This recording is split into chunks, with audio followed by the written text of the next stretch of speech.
கொழும்பு கொச்சிக்கடை புனித அந்தோனியார் தேவாலயத்தின் 191வது வருடாந்த திருவிழாவை முன்னிட்டு புனித அந்தோனியாரின் திருச்சரூப பவனி இன்று மாலை நடைபெற்றது.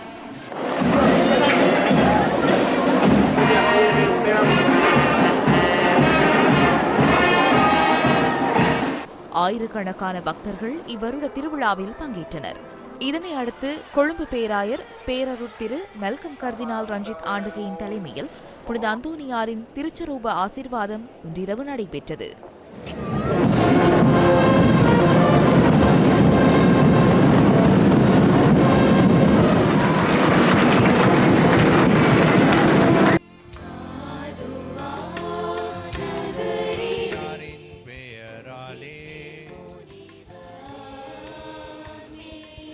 கொழும்பு கொச்சிக்கடை புனித அந்தோனியார் தேவாலயத்தின் 191வது வருடாந்த திருவிழா கடந்த ஜூன் மாதம் 3ஆம் திகதி கொடியேற்றத்துடன் ஆரம்பமாகி நவநாள் ஆராதனைகள் நடைபெற்றன.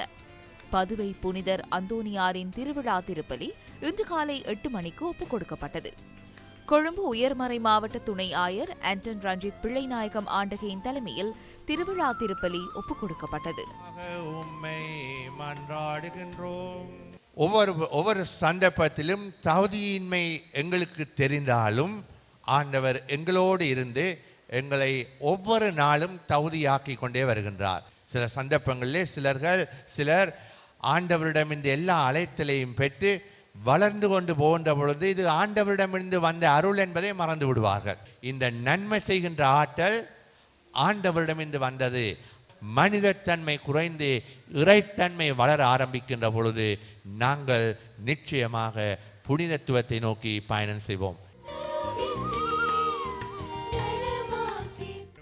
கொழும்பு கொச்சிக்கடை புனித அந்தோனியார் தேவாலயம் அனைவரதும் நல்லிணக்கத்தையும் நம்பிக்கையையும் வெளிப்படுத்தும் வழிபாட்டு தலமாக திகழ்கின்றது.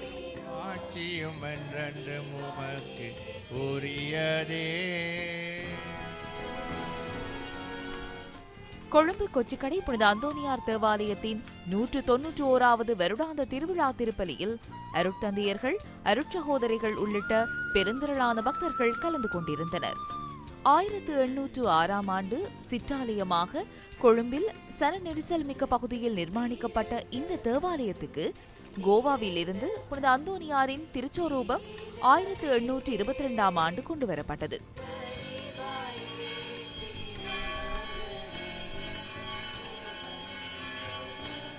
கொழும்பு மாநகரின் முக்கிய வழிபாட்டு தலமாக திகழும் கொச்சிக்கடை புனித அந்தோனியார் தேவாலயம் இன மத பேதங்களை கடந்து அனைவராலும் வணங்கப்படுகின்றமை விசேட அம்சமாகும்.